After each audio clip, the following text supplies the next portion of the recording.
Alright everyone, tires are here. Got 1, 2, 3, 4, and 5 for the spare. So went ahead and picked up that spare.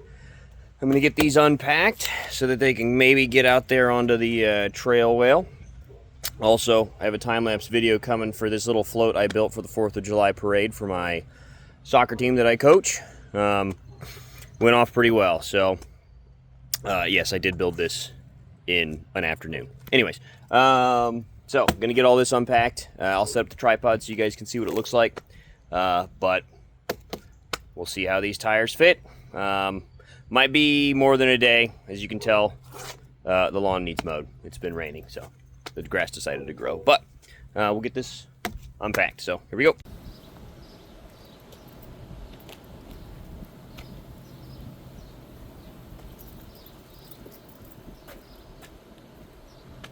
All right, big stack of tires just came from Custom Offsets.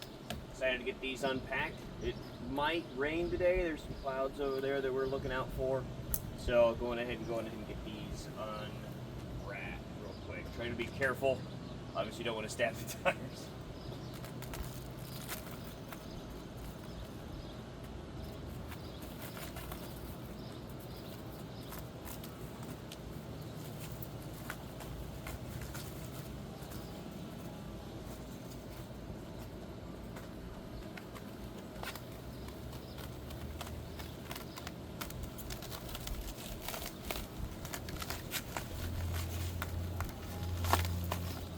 Try to go one at a time here.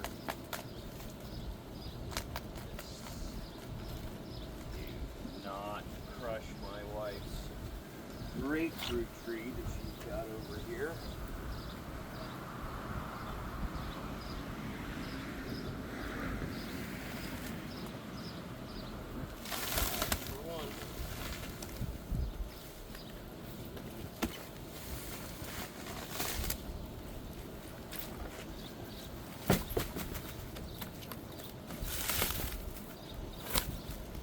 Nice and separated.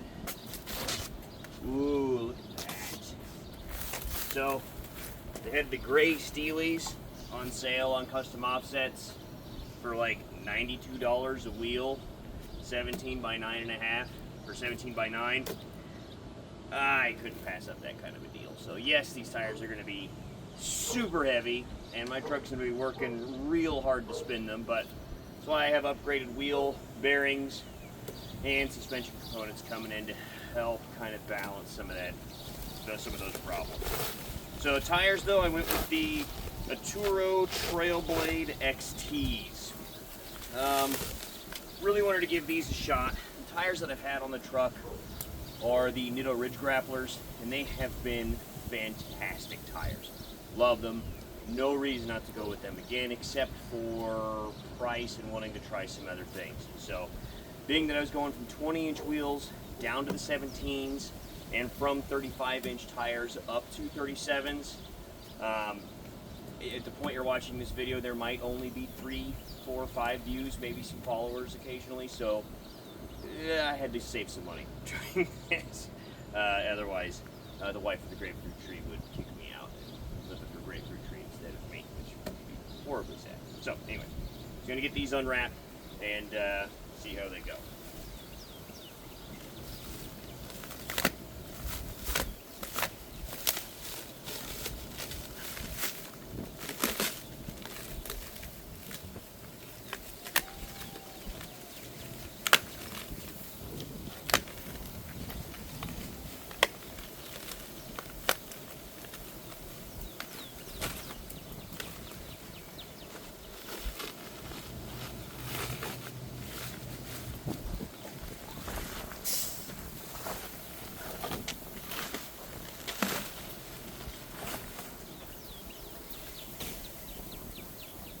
Okay, so these are pretty cool.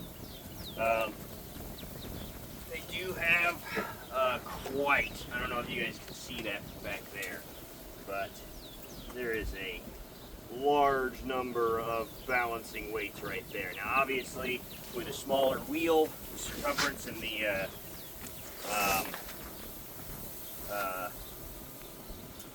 boy, what is the, it's angle of inertia, forgetting all my physics terms, but if those weights were further out in the diameter away from the center of the tire, they would have more of an effect on maintaining the spin of the tire, and therefore also have more effect in the outward forces being thrown around the outside of the tire.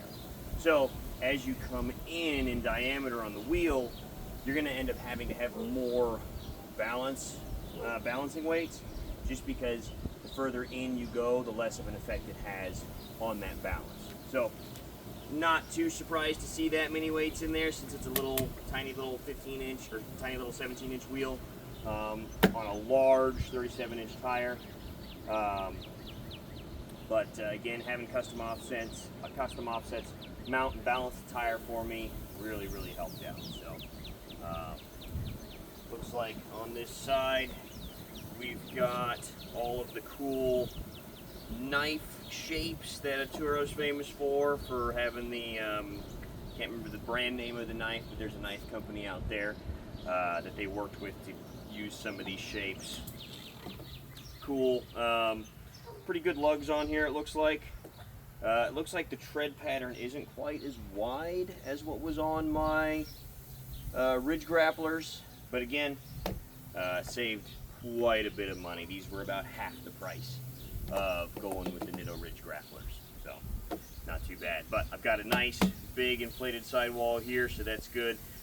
Nice little rim guard on it, although with going with the 9-inch wheel on a 12-inch tire, rim guard is essentially your sidewall at that point. I did go ahead and also have them install the air pressure sensors, the TPS tire pressure sensors. They included a tool for like $10 that I can go around and program it all in the truck. So again, custom offsets for a win there.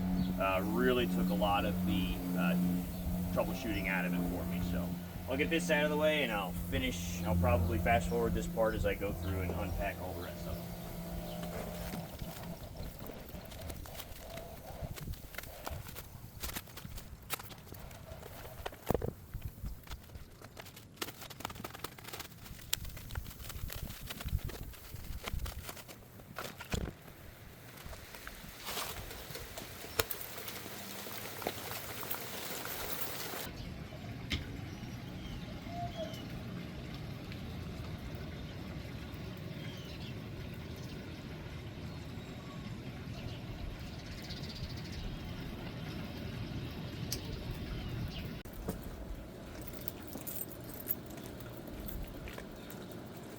Alright, had to spot a rain like I thought we would, but got the camera out, so you might be in a slightly different position now, who knows.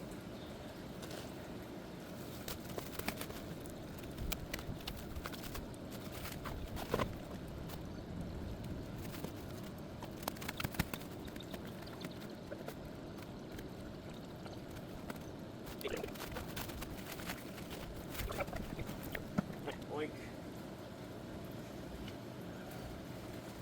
So this is going to be spacers, because custom offsets recommended a 3/4 inch spacer for these tires to mount, and that means that it should push them out a little bit. With the Silverados, I'm fairly certain it's because of the tie rod end location. So the tie rod end, it really comes pretty far out, so it almost sits inside my 20-inch wheels,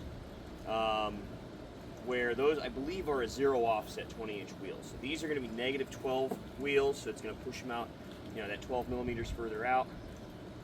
Plus the, my hair, pushes it out those 12 or so millimeters, and then the 3/4 inches will be on top of that to get it to clear that tie rod end.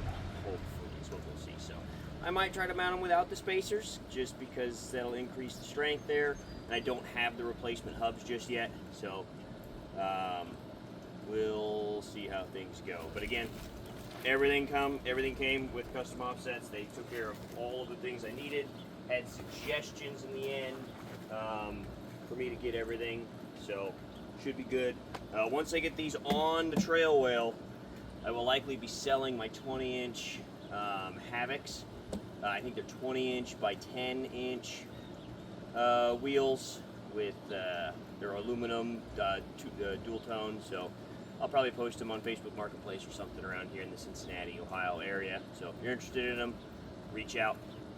It's going to help cover the cost of these guys a little bit, and help cover the cost of the Rocky Road rock rails, just because I do want real rock rails on there instead of steps, just to help protect the truck a little bit more. So, got to protect the trail well.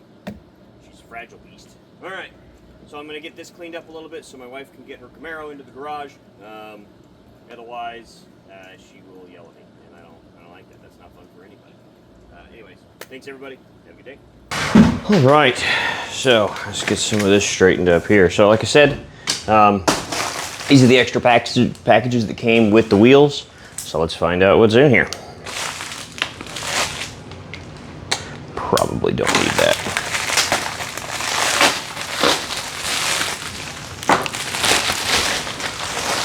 This feels like spacers. All right, so yeah, here are our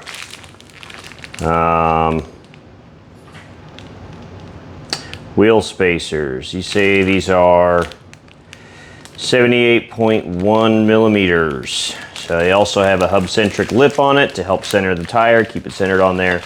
So pretty good. I don't love the idea of using spacers. Luckily, these are thin enough to where I don't have to put spare lugs in there. I can use these stock lugs and still get the lug nuts on there with good firm grip. So not terrible, but again, going up to these 37s on a truck that was never designed to have 37s on it, you're gonna have to make some sacrifices somewhere. So, but hopefully it won't be too bad. So this other box, we've got, what's in here? This is the programmer to program the tire pressure sensors,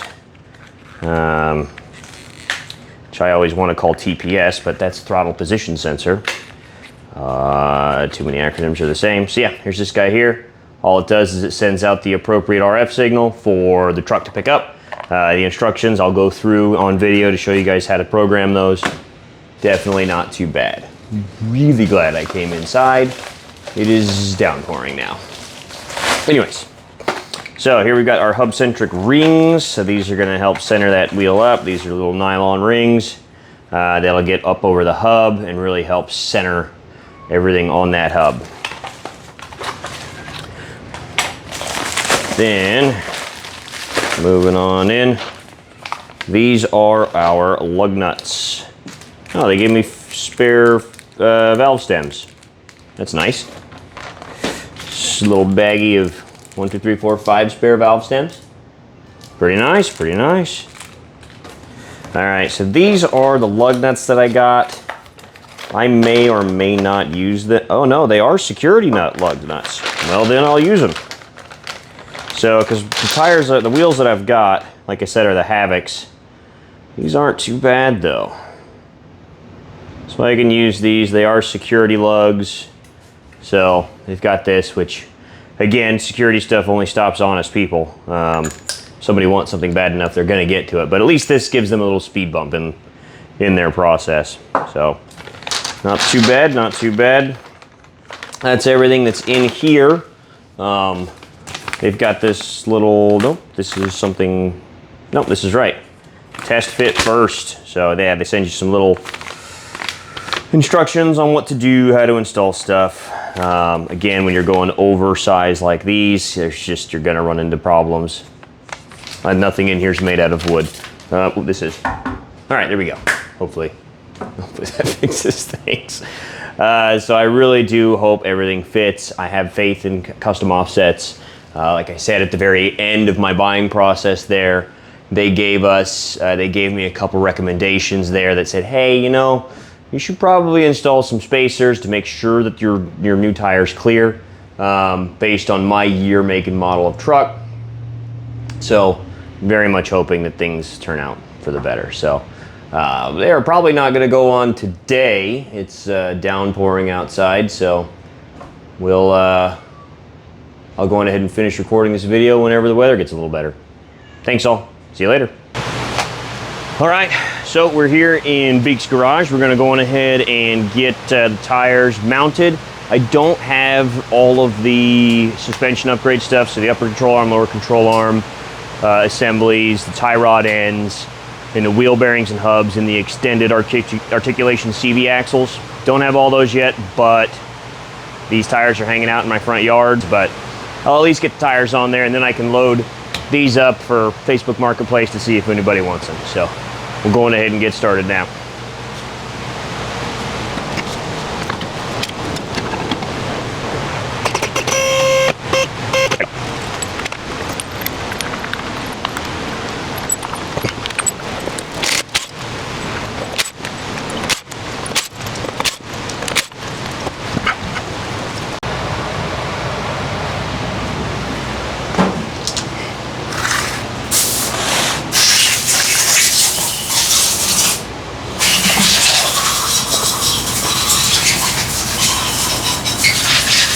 All right, so one of the things that come on the Rocky Ridge trucks are these red caliper covers. They're just a clip-on thing. They look cool, but I don't really think that they provide much other than maybe just a little bit of dust blocking. As a matter of fact, if anything, on my thermodynamics, my very small understanding of thermodynamics would say this probably keeps heat in, which is not great. But what I can do is try to lift this honking wheel up here, see if I can get it to seat onto these lugs and see if it clears. I do, however, have to go grab the spacer, and this again is just, we're gonna have to pick this up. We're gonna get all 4 tires on. I'm just gonna throw the spacers on right off the bat, just because I don't feel like lifting it back up in the air again, then putting the spacers on. So I'm just gonna put the spacers on from the beginning. If I have clearance issues then, well, then we're gonna have to make some things. So I have seen a few people say that I need to clear out a crash bar that's right back here to make room for this. And then my other concern, obviously, are these fender flares. Don't want to get rid of those. I really like these fender flares. They help protect the side of the truck. I'd much rather these get scuffed up and torn up than the actual siding or panels of the truck itself. These are much easier to replace. So try to get this up here real quick.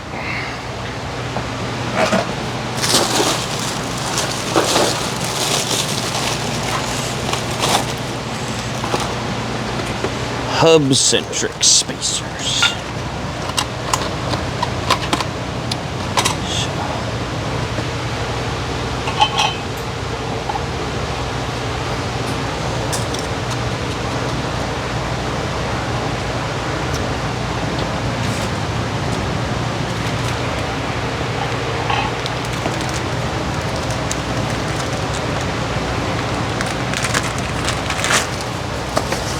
All right, got the spacer, get that unwrapped, and that looks good. Then we'll take this guy, and this resizes this hole right here so that the Steely fits on it.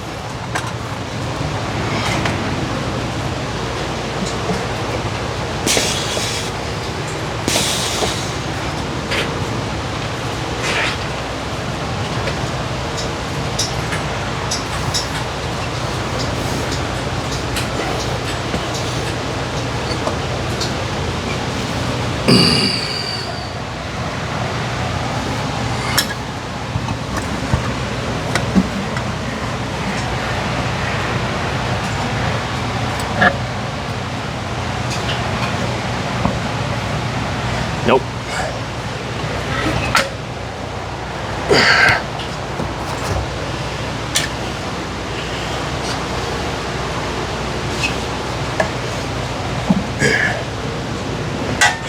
So this guy's gonna have to come off.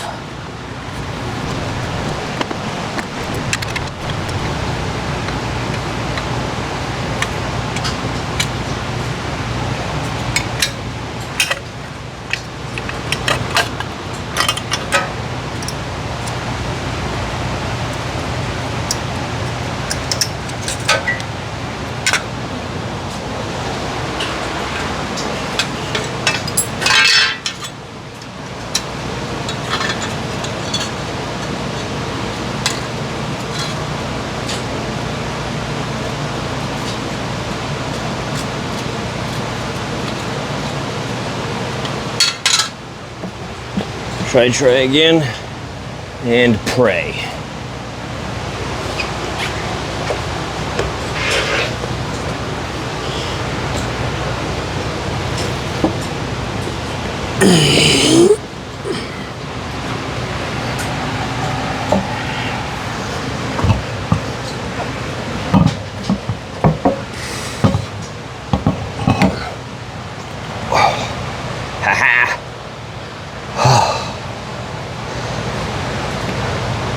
Heck yes. All right, taking that cover off, made it fit. All right, let's get the nice, pretty new lugs. Whoever buys these wheels at a discount, the old wheels, can have the old lugs.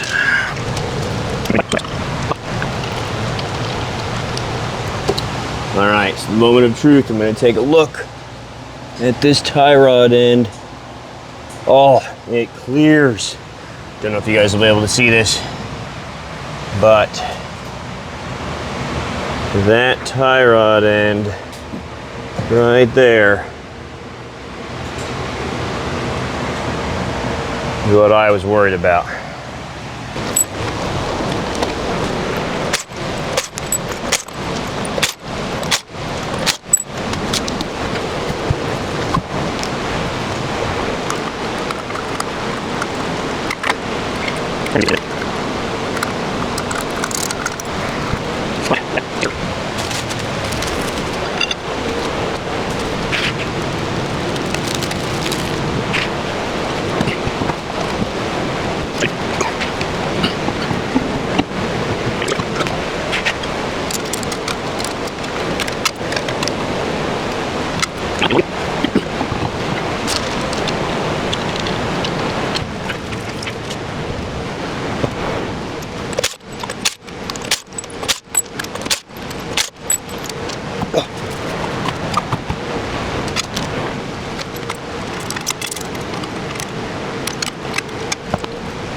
All right, time to bring it down.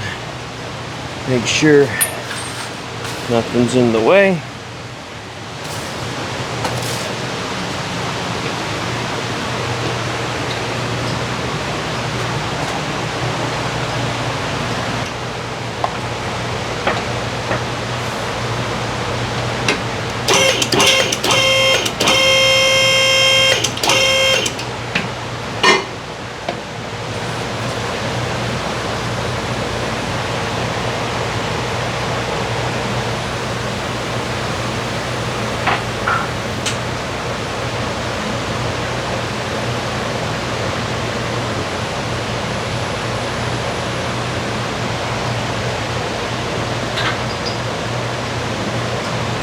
All right, set the torque wrench to 140.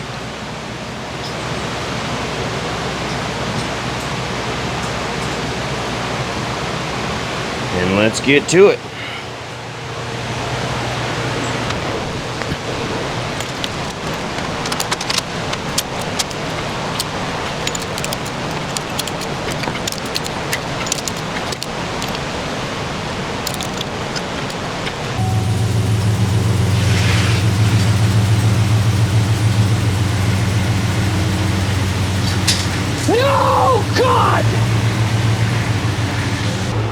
So when custom offsets put on the weights, turns out that it was interfering with the caliper.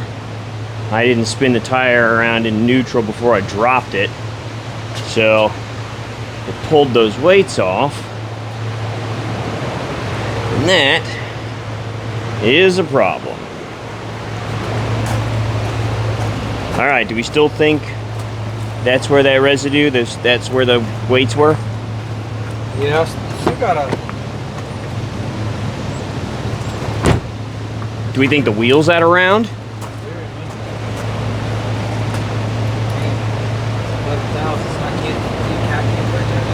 Yeah, I mean, you are coming in at a bit of an angle.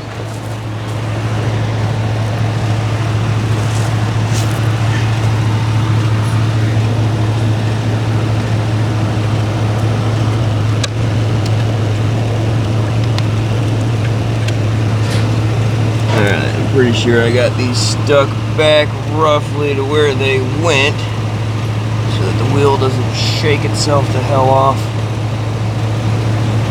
right away. Alright, I'll give it another full rotation in and back out. Let me hear if you hear any rubbing.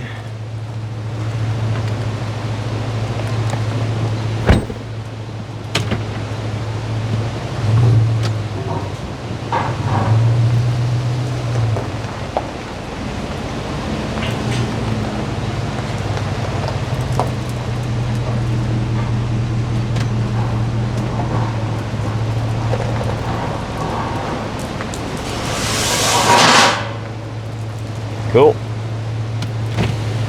All right, now. It's just those oddball ones that was on the that higher lip didn't make it past the caliper, and that's why they fell off. These are all now in the lower lip; they're all clear. Okay. All right, I'm going to turn the wheel full lock right, full lock left. Can you tell me how it looks rubbing?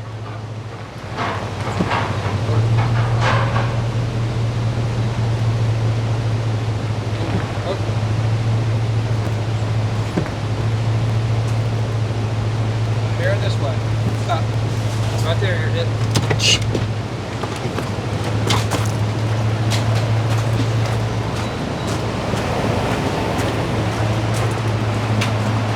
When you go back, you're just barely, you're flexing that in, it's sitting just like that. I'll just reach in and turn the wheel if you want, I'll show you. Sure, yeah, that works.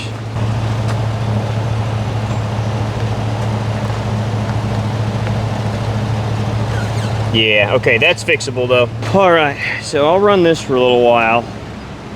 And what we're gonna do is we're gonna check and see what to do about the brake calipers that are very close. Like they were saying, we're talking about 1,000th. So that's not ideal. I mean, it does fit, so Custom Offsets was right, it does fit. 37s also do fit, but if I'm gonna be off-roading and taking these on the trails and I'm gonna have compression here, that is going to shove this part of the wheel right up here where I've got a crash bar, and that's what they were talking about potentially having to trim. So might have to trim up that crash bar, trim this up a little bit, like right around here-ish, to give it some extra room. It probably won't look great, but if I do it right, I'll be able to kind of make it look as pretty as I can. So like I said, I'll run it like this for a little bit, just on the road, and I'll probably do all of that work on trimming everything when it's time to do all the suspension components. So what I am going to do right now, though, is I am going to teach all of the tire pressure sensors. Okay, another day of tinkering. Took the truck to work today. Identified that it is rubbing fairly bad. So I'm going to take off some plastic pieces that are used on this truck to mount mud flaps. Pulling those off should give me a lot more room behind there. I'm still hoping to not have to remove the crash bars, but there may be a little bit of hammering that I need to do.